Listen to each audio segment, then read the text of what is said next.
Princess Yunha stood tall on her ceremonial platform, her silver skin gleaming under the blue lights of the Grand Hall.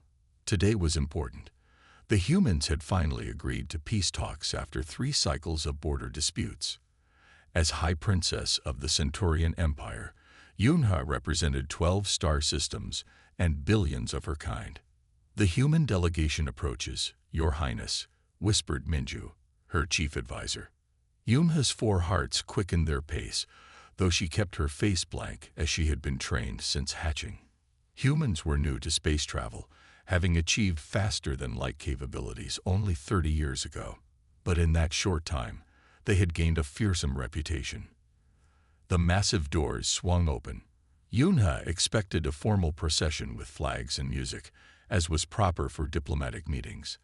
Instead, just 5 humans walked in, dressed in simple blue uniforms. They looked so small compared to the Centaurians. One human stepped forward from the group. He was taller than the others, but still a head shorter than Yunha. Lieutenant Commander Taeho of Earth Space Command announced the Royal Herald, his voice echoing through the hall. Chief negotiator for the Human Alliance. Yunha studied the human with carefully controlled interest. His skin was a warm brown color, and dark hair was cut short above his round ears. Most striking were his eyes, deep and alert. Unlike the stiff postures of her royal guards, this human stood with a relaxed confidence that seemed almost disrespectful. Your Royal Highness, Tahoe said, performing a bow that was several degrees too shallow by Centaurian protocol. Earth sends its greetings. Yunha felt her chromatophores, the color-changing cells in her skin, begin to shift toward blue, a sign of curiosity among her people. With practiced control, she forced them back to the royal silver. The Centaurian Empire welcomes you, Lieutenant Commander, she replied through her translator implant. Tahoe smiled, showing white teeth, a gesture Yunha knew was friendly for humans, but looked like a threat display to Centaurians. Several guards tensed behind her. I hope we can cut through the red tape and get down to business quickly, Tahoe said. Yunha's translator paused, trying to make sense of red tape, something about bureaucracy. Before she could respond, Tahoe continued. We've been dancing around these border issues for too long. My superiors are eager to hammer out a solution. Dancing. Hammers. Yunha's translator struggled again. The human spoke in strange pictures. We shall proceed according to proper diplomatic procedure, Yunha said carefully. First, the 15 minutes of contemplative silence, followed by the exchange of ancestral waters. Then, with respect, Your Highness, Tahoe interrupted, causing gasps from the Centaurian court. We humans find we solve problems faster with direct talk. Could we perhaps skip some of the ceremony? No one interrupted a royal. Ever. Yunha felt her second heart skip a beat in surprise. Her outer skin threatened to flush blue again with interest rather than offense. This is most irregular, she managed to say. Tahoe shifted his weight, looking completely at ease despite the tension in the room. I've been told I'm an irregular kind of guy. Something about his casual manner made Yunha's 4 hearts beat faster. In her 27 cycles of life, no one had ever spoken to her this way. Very well, she said, surprising herself and her court. We will abbreviate the traditional opening to just 5 minutes of silence. As the court settled into the shorter contemplative silence, Yunha studied the human. He stood perfectly still, but not in the rigid way of Centaurian formal posture. He looked comfortable. How could anyone be comfortable in a first-contact diplomatic situation? Minju leaned close to whisper, Your Highness, this human shows no proper respect. Perhaps, Yunha whispered back, but remember what our intelligence reports say about them. They survived on a planet with constant disasters, predators, and weather extremes. Their history is filled with wars they fought among themselves. They are different.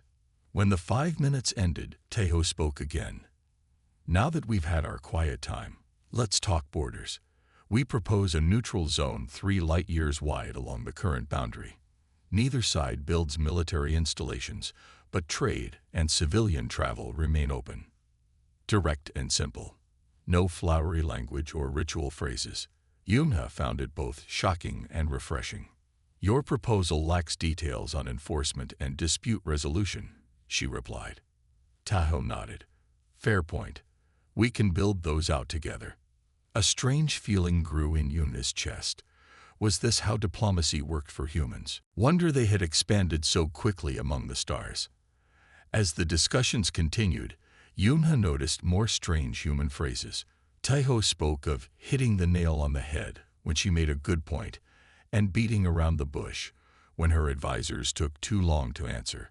Her translator struggled to make sense of these expressions. Hours passed. Other members of both delegations spoke, but Yunha found her attention repeatedly drawn to Tahoe. He never fidgeted or showed signs of fatigue, despite standing the entire time as Centaurian protocol required. Most visiting diplomats from other species requested chairs after the first hour. You show impressive stamina, Lieutenant Commander, Yunha said during a brief recess. Tahoe laughed, a barking sound that made her guards reach for their weapons before relaxing. This is nothing. During officer training, we stood at attention for 12 hours in the rain. After the third shuttle crash simulation, they made us hike 20 miles through the Arizona desert. Yunha's chromatophores flashed bright blue with shock before she could control them. You crashed 3 times. Simulations, Tahoe clarified with a smile. Though I've survived 1 real crash too. As he spoke, Yunha realized the stories about humans weren't exaggerations. They really were as resilient and strange as the reports claimed. And somehow, for the first time in her royal life, Princess Yunha found herself genuinely interested in someone else's words, struggling to maintain her composed facade as her hearts beat a rapid rhythm beneath her royal robes. Day 2 of negotiations began with the traditional morning harmonization, a 40-minute ritual where all participants hummed in specific tones meant to align their energies. Princess Yunha led the ceremony with perfect pitch, as expected of Centaurian royalty. Lieutenant Commander Tahoe tried his best. He really did. But humans simply couldn't produce the dual-toned resonance that Centaurians could naturally create with their specialized vocal chambers. Perhaps the human could observe rather than participate, suggested Council Elder Gino, his silver skin rippling with annoyed orange patterns. No, Tahoe insisted. I can do this.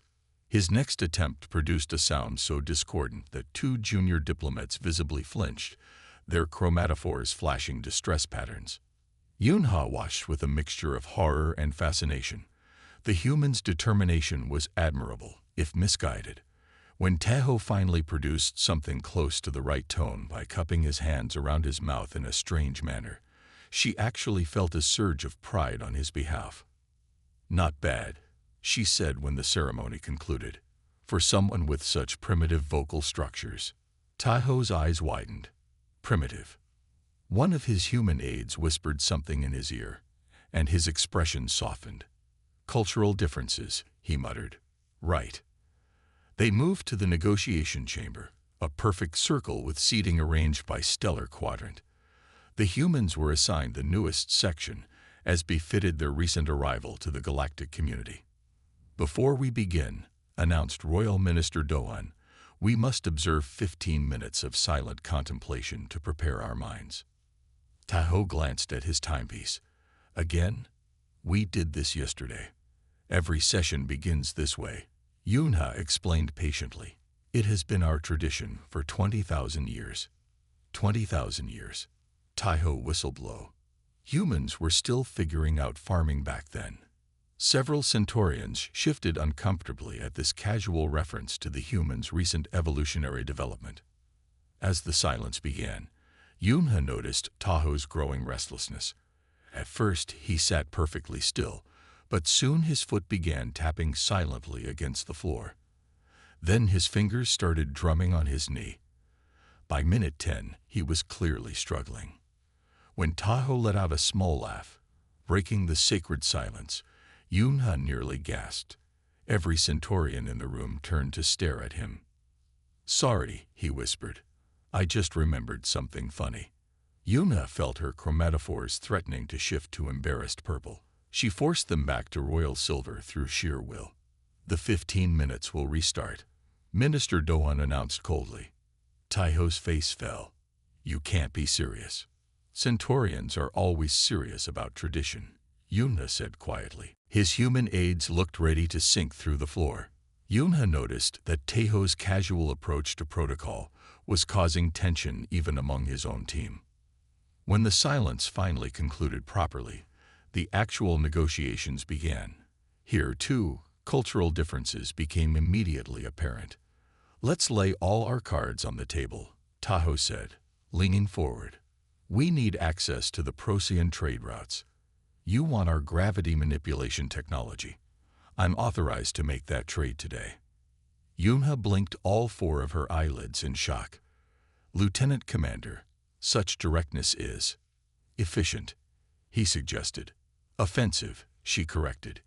"In Centaurian diplomacy, one does not state demands outright. Desires are implied," suggested, alluded to over time. Tahoe ran a hand through his short hair. "That could take weeks." "Precisely." Yunha nodded. "A proper negotiation should take no less than 30 days. 30 days? Tahoe looked genuinely distressed. "Earth Command expects me back in a week." The discussions deteriorated from there. Every Centaurian proposal was wrapped in layers of polite phrasing and historical references. The humans, growing frustrated, became increasingly blunt. By midday, both sides were speaking past each other. During the meal break, itself a complicated affair with 17 courses served in a specific order, Yunha observed Tahoe struggling with the ceremonial eating implements. Unlike the rest of his team, who clearly had been coached on Centaurian dining, he refused help and attempted to figure it out himself. "You must use the spiral utensil for gelatinous proteins," Yunha said after watching him struggle. "Why not just use hands?" he asked, examining the twisted implement. "They're cleaner than any utensil." Several nearby nobles flashed scandalized patterns across their skin. "Because," Yunha explained carefully, "hands are for greeting and communication, not for food." Tahoe shrugged and attempted to use the spiral, promptly splattering blue protein gel across his uniform. As the day wore on, Yuna noticed something else remarkable about the human. While she and her fellow Centaurians took advantage of the floating rest couches during discussion breaks, Tahoe remained standing. Hour after hour, he maintained his position. Even Yuna, with her genetically enhanced royal physiology, felt her legs aching. "You may sit if you wish," she finally told him during the 6th hour. "I'm fine," he said simply. "Military training." "You have stood longer than this in your training." "Much longer," he replied. "During survival school, we stood in freezing water for 12 hours. Makes this carpet feel pretty luxurious." Yunha couldn't hide her surprise. "Your species voluntarily undergoes such hardships. How else would we learn our limits?" Tahoe asked, genuinely puzzled. By the end of the day, with minimal progress made on the actual treaty, Yuna found herself both frustrated and fascinated by the human diplomat. As they prepared to adjourn for the evening purification rituals, a minor crisis erupted. "I apologize," Tahoe said, checking a message on his communication device, "but I need to speak with my ship. Can we delay the evening rituals?" Minister Dohan's skin flushed deep orange. "The rituals begin precisely at sunset.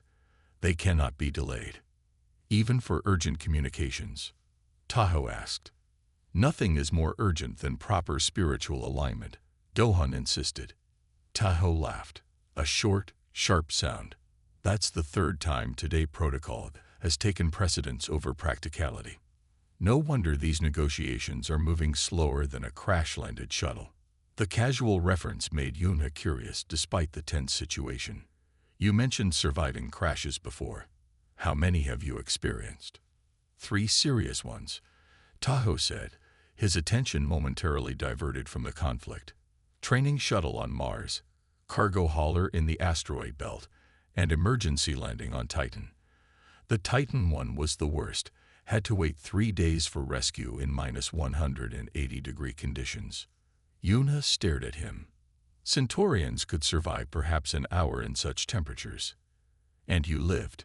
She asked, forgetting royal composure for a moment. Humans are hard to kill, he said with a small smile. Especially stubborn ones. In that moment, Princess Yuna realized that the infamous stories about human resilience weren't exaggerated propaganda. They were understated facts. These strange, blunt, protocol-breaking creatures were indeed something entirely new in the galaxy. She would need to approach these negotiations differently, Yuna decided.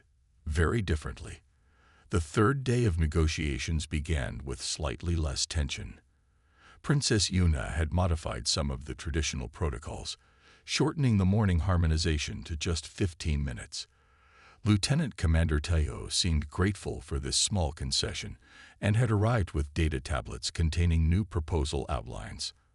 I think we're finally making progress, Tayo said, setting up his presentation. My team worked through the night to reframe our proposals in more indirect language. Yuna nodded appreciatively. And we have prepared a more direct response system to accommodate your timeline constraints. The atmosphere in the Grand Chamber felt lighter. Even Minister Dohan's skin showed calm blue-silver tones rather than the irritated orange of previous days. It was then that the first tremor shook the palace. Earthquake?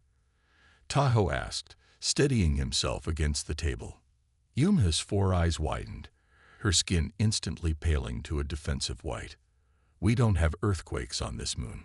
Before anyone could respond, the palace alarm system activated, a high-pitched trilling sound that pulsed in a specific pattern. Vekor attack pattern, gasped Minju, the chief advisor. They're here. Yuna felt her hearts racing. The Vekor were ancient enemies of the Centaurian people, insectoid warriors who had fought her species for centuries. A peace treaty had been in place for 20 years, but relations had always remained tense. Royal Security Protocol initiating, announced the chamber's automated system. Heavy metal shutters began descending over the windows and doors. Your Highness, we must move you to the secure bunker immediately, said General Chisu, the head of palace security, rushing into the room with a dozen armed guards. Taho's demeanor changed instantly. Gone was the somewhat awkward diplomat who struggled with ceremonial eating utensils. His posture straightened, eyes narrowed, and voice dropped to a commanding tone. How many entry points to this room? He asked General Jisu sharply. The general, surprised by the human's tone, answered automatically.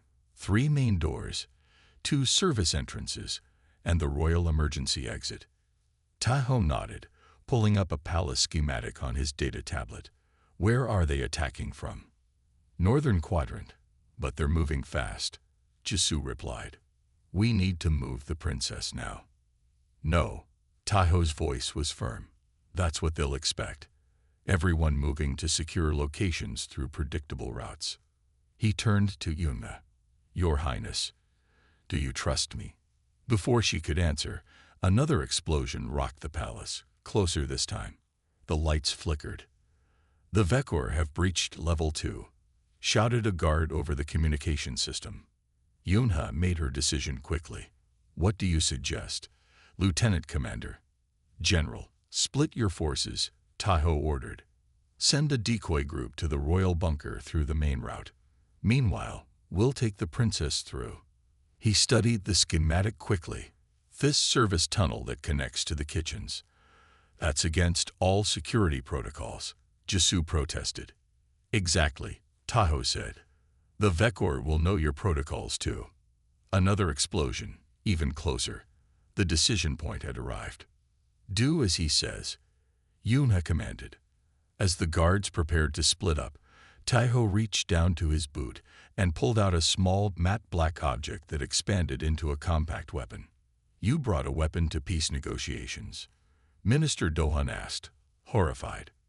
Never go anywhere without backup, Taho said simply. From another hidden compartment in his uniform, he produced a second, smaller weapon. Your Highness, can you use this if necessary? Yuna had never held a weapon in her life. Royalty were protected, not protectors. But she took the small device, which fit surprisingly well in her slender four-fingered hand. Point and press here, Tahoe explained quickly. It's a neural disruptor. Won't kill, but will drop a Vekor for about 10 minutes. They moved quickly through the palace, a small group consisting of Princess Yuna, Tahoe, Minju, and 4 guards. As Tahoe had predicted, they encountered no resistance in the service corridors, while alarms and sounds of fighting echoed from the main hallways. Your security missed my weapons, Tahoe said quietly as they moved. The Vekor might have gotten through the same way. Yuna felt a chill at this thought. The human had smuggled weapons past the most sophisticated security systems in the Centaurian Empire. What else had they missed? They had almost reached the secondary security station when they heard the distinctive clicking sound of Vekor mandibles ahead. Tahoe raised his hand, stopping the group. 6 of them, he whispered, somehow able to discern what Yuna could not. Blocking our path. We should retreat, suggested one guard. No time. Tahoe responded. Stay with the princess. Before anyone could stop him, Tahoe moved forward alone, his weapon ready. What happened next made Yuna question everything she thought she knew about humans. Tahoe moved with a speed that seemed impossible for his species. He fired 3 precise shots, taking down half the Vekor before they could even register his presence. When one of the remaining attackers lunged at him, Tahoe sidestepped with fluid grace, using the Vekor's momentum to slam it into the wall. The Centaurian guards watched in shock. Even their best warriors couldn't match this level of speed and precision. The human moved like water, each action flowing into the next with no wasted motion. The final Vekor warrior, larger than the others, fired a plasma bolt directly at the group. Tahoe saw it coming and did something Yuna could never have anticipated. He threw himself into its path. The bolt struck him squarely in the chest, knocking him backward. Yuna felt a cry escape her throat, her royal composure completely forgotten. But then, impossibly, Tahoe rolled to his feet. His uniform was charred and smoking, but he raised his weapon and fired a final shot, dropping the last Vekor. Are you injured? Yuna rushed to him, her skin flashing concerned purple patterns she couldn't control. Tahoe winced, pressing a hand to his chest. Nothing serious. The bolt was partially diffused by my body armor. Body armor. At a peace conference, Minju asked. I'm a soldier first, diplomat second. Tahoe replied, his breathing slightly labored. Let's keep moving. You took a direct plasma hit, one of the guards said with awe. That would have killed most species. Humans are resilient, Tahoe said with a tight smile. We evolved on a death world, remember? Our skin is tougher than it looks. They continued through the palace, evading 2 more Vekor patrols. Throughout it all, Tahoe remained in front, moving with that same impossible speed, despite his injury. He navigated them through service corridors and maintenance tunnels that even Yuna didn't know existed within her own palace. When they finally reached a secure communications room, General Jisoo was waiting with reinforcements. Your Highness, he exclaimed with relief. We feared the worst when the decoys were captured. The humans saved us, Yuna said, her voice still unsteady. He fought off 6 Vekor warriors single-handedly. Jisoo looked at Tahoe with new respect. The defense forces have contained the attack. It seems it was a small raiding party rather than a full invasion. They were targeting you specifically, Tahoe said to Yuna, wincing as a medic examined his chest wound. This wasn't random. As the adrenaline of the moment faded, Princess Yuna realized her royal composure had completely shattered. Her skin was still displaying patterns of concern, fear, and most shocking for a royal, admiration. And yet, for the first time in her life, she didn't try to control it. You risked your life for me, she said quietly to Tahoe. Why? The human looked up at her, his strange round eyes serious. That's what soldiers do, Your Highness.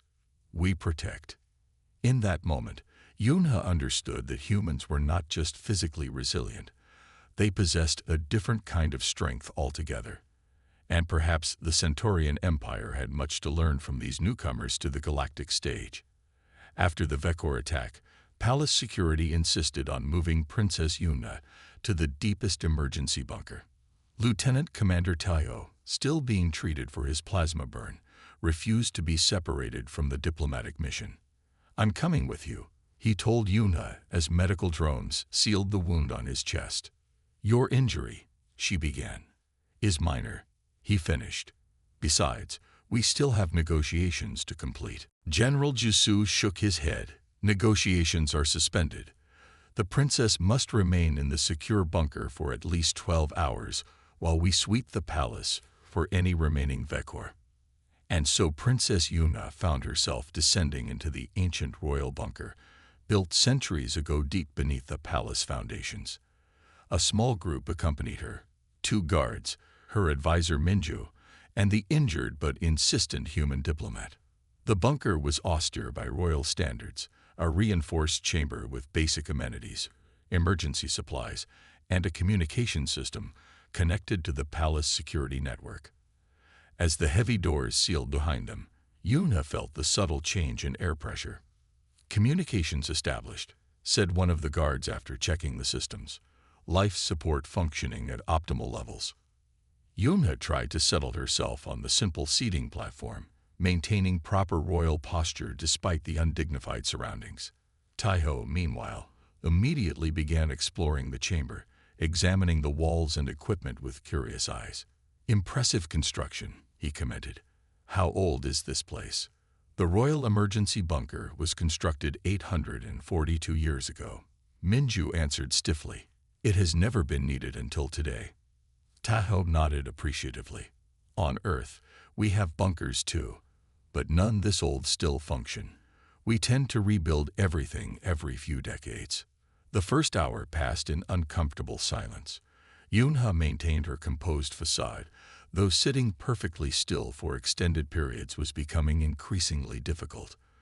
The guard stood at attention by the door. Minju reviewed data on a personal device. Only Taiho seemed relaxed, despite his injury. He had settled on the floor rather than using the provided seating, leaning his back against the wall with legs stretched out. Then a subtle alarm chimed from the life support panel. "Oxygen recycler malfunction," announced the system in a calm voice. "Operating at 67% efficiency. Repairs recommended." The guards immediately moved to the panel. "Attempting system restart," one said, pressing a sequence of controls. Nothing changed. "Operating at 64% efficiency." The system updated. "How serious is this?" Taiho asked, getting to his feet. "Not immediately dangerous," Minju answered, though her skin had paled slightly. "But concerning. The bunker is designed for a 12-hour occupation with full recycler function, and with reduced function." Taiho pressed. "Perhaps 8 hours," Minju admitted. "Less if the malfunction worsens." Yunha maintained her calm expression, though she felt her hearts beating faster. "We will contact the palace and request early extraction." But when they tried the communication system, they received no response. "The Vekor may be jamming signals," suggested one guard. "Or the attack damaged the relay stations," added the other.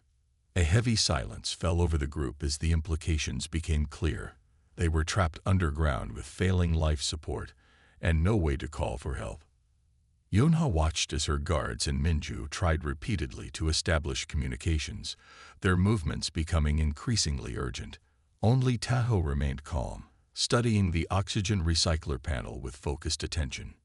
"Your Highness," he said suddenly, "that ceremonial headdress you're wearing, what's it made of?" Yunha touched the elaborate silver crown that all royals wore even in emergencies. "Purified silithium with neural conductors." "Why do you ask?" "Neural conductors." Taiho's eyes lit up. "Perfect. And those gems?" "Crystallized atmosphere stones. They're purely decorative." Taiho shook his head. Not decorative at all. They're porous molecular sieves, aren't they? Your ancestors were clever. Without warning, he reached into his uniform pocket and pulled out a small multi-tool. May I borrow your headdress? I think I can fix the recycler. The guard stepped forward protectively. The royal regalia is sacred, one objected. And oxygen is necessary, Tahoe countered. Your choice.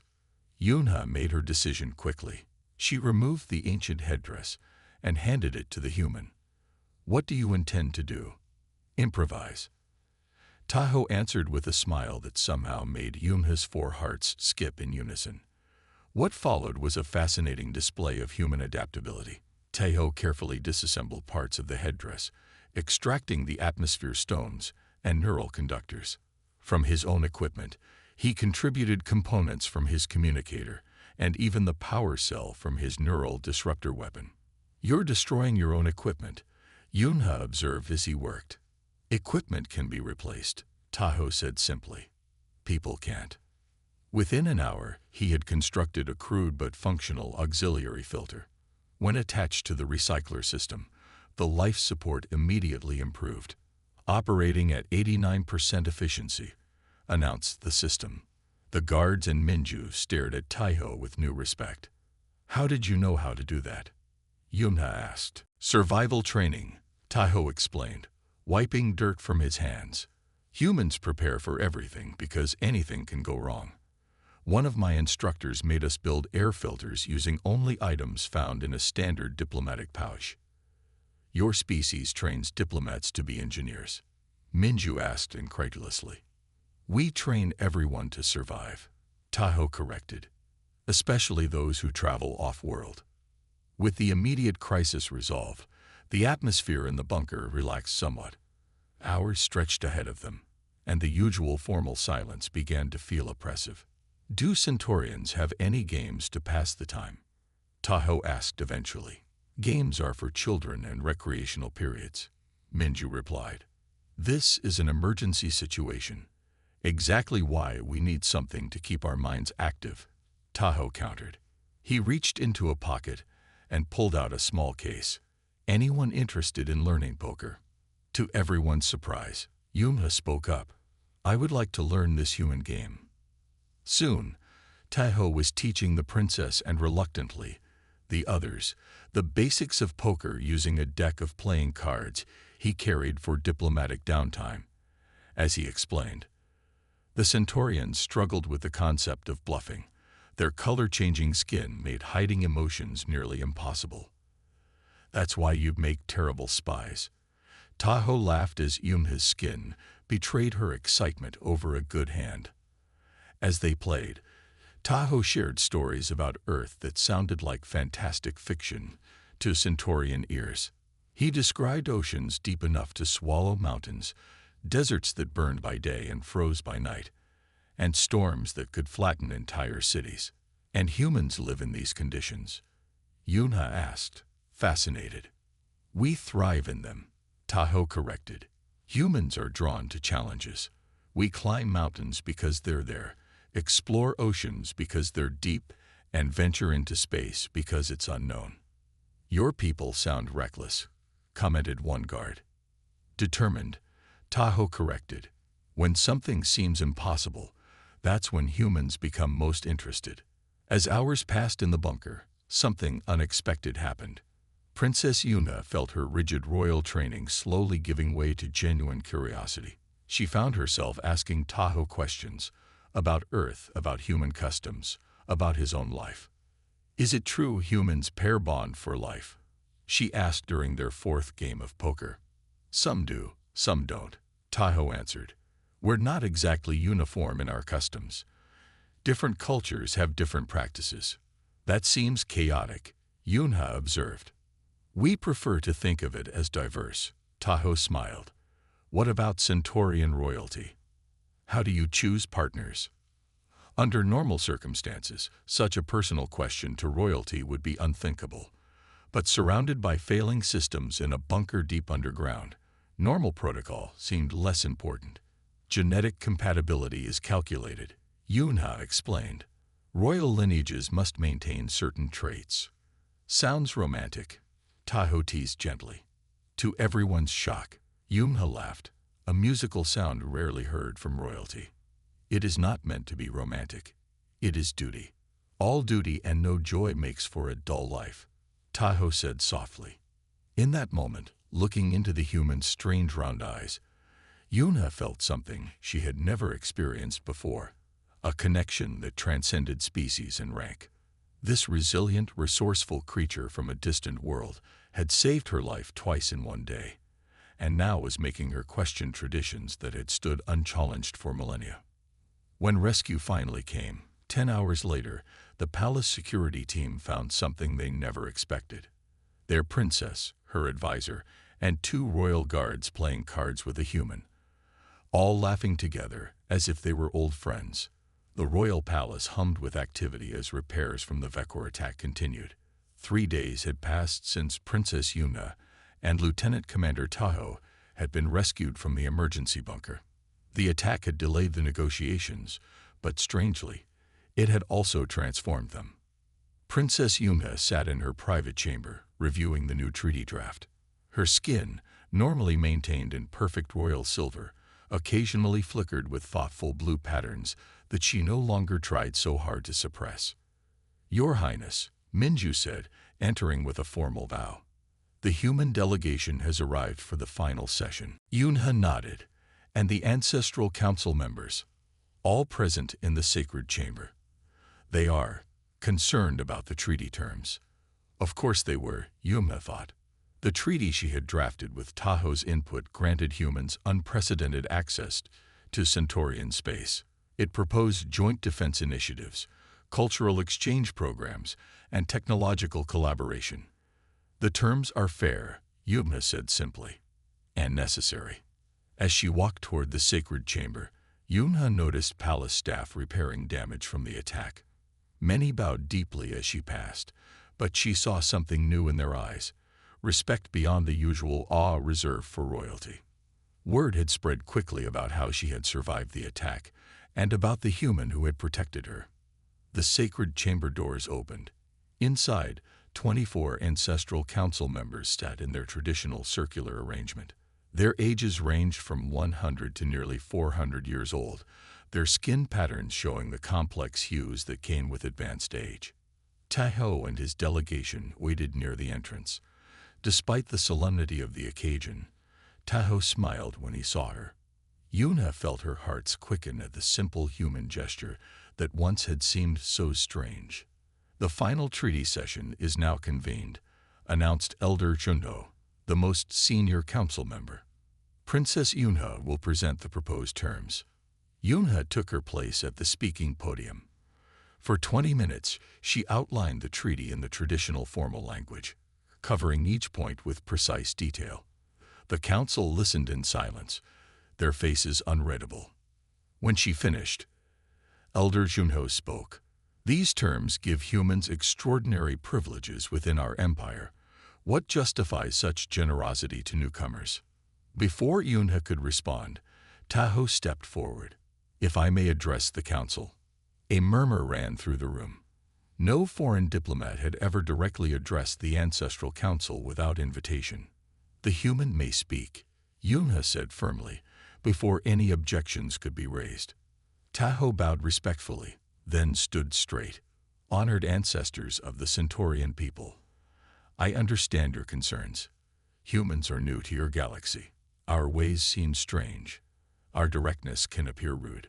But during the Vekor attack, 2 things became clear to me. First, our species complement each other perfectly. Where you have stability and tradition, we bring adaptability and innovation. Second," his voice softened slightly, "in that bunker, I learned that beneath our different appearances, we share common dreams and hopes." The chamber remained silent. Yunha watched the council members, seeing the subtle shifts in their skin colors that indicated deep thought. "Consider this," Tahoe continued. "The Vekor attacked during peace negotiations. This suggests they fear an alliance between our peoples. Perhaps they understand what such an alliance could mean for the galactic balance of power." Elder Shunho's skin flickered with interested patterns. An insightful observation. Human. The discussion continued for hours. Council members raised concerns, Taiho addressed them, and Yunha mediated. As the session progressed, Yunha noticed the growing respect in how the council addressed Taiho. His directness, once considered offensive, now seemed refreshingly clear. Finally, Elder Junho spoke the traditional words. The council finds these terms acceptable. We shall proceed to the signing ceremony. The ancient signing ceremony was the most sacred ritual in Centaurian diplomatic tradition.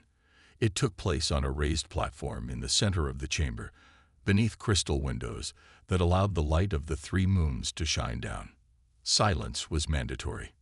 Any sound during the signing was considered a terrible omen. Yunha ascended the platform first, followed by Taiho. The treaties, written on traditional crystal tablets, lay on the ceremonial table. The entire council watched with solemn attention as Yunha picked up the signing stylus. The ceremony proceeded perfectly. Yunha signed her name with the flowing script of Centaurian royalty. She handed the stylus to Taiho, who signed with the angular letters of human language. It was at that exact moment that a repair drone outside the chamber dropped a piece of equipment. The crash echoed through the sacred space. Every Centaurian froze. Such an interruption during the signing ceremony was considered a terrible portent. Yunha saw the council member's skin turn pale with shock. Taiho looked around, confused by the sudden tension. Then, perhaps trying to break the awkward silence, he smiled and said, "Well, I guess that's one way to make an impact." The joke, spoken aloud during the sacred silence of the signing ceremony, was perhaps the greatest diplomatic breach in Centaurian history. Several council members gasped. Minju closed all 4 of her eyes in horror. Yunha looked at Taiho's earnest face, at his complete lack of understanding of what he had just done, and at the absurdity of the entire situation. All the tension of the past days, the attack, the bunker, the negotiations, suddenly crystallized into a single moment of perfect clarity. And Princess Yuna, royal heir to the Centaurian Empire, did something no royal had done in public for 7 generations. She laughed. The sound rang out clear and musical in the sacred chamber. Every Centaurian stared in shock as their princess's skin rippled with patterns of genuine amusement. After a moment of stunned silence, Elder Junho's ancient face softened, and incredibly, he too began to laugh. One by one, the council members joined in, their skin displaying rainbow patterns of relief and joy. Later that evening, as the celebration feast began, Minju approached Yuna with a concerned expression. "Your Highness, you should know that a recording of your laughter in the sacred chamber has been shared on the Galactic communication networks." "How bad is it?" Yuna asked. "It has become the most upvoted post in Galactic Reddit history," Minju said gravely. "The title is Alien Princess Tries to Keep Her Composure While Facing the Human Soldier. Fails Gloriously." Yuna was quiet for a moment, then smiled. "Let them watch." Across the hall, Taiho was deep in conversation with several council members. He caught her eye and raised his glass in a human toast gesture. Yunha raised hers in return. 5 years later, historians would point to the Centaurian-Human Treaty as the turning point in galactic politics. The alliance would lead to unprecedented technological advances, cultural exchanges, and eventually a united defense against the Vekor Empire's expansion. But on Galactic Reddit, the most famous post would always be that 30-second video of a silver-skinned princess losing her royal composure because of one human's ill-timed joke. The comment section remained active for decades, with one particular comment always at the top. Humans, disrupting galactic protocols one bad joke at a time, and somehow making friends anyway.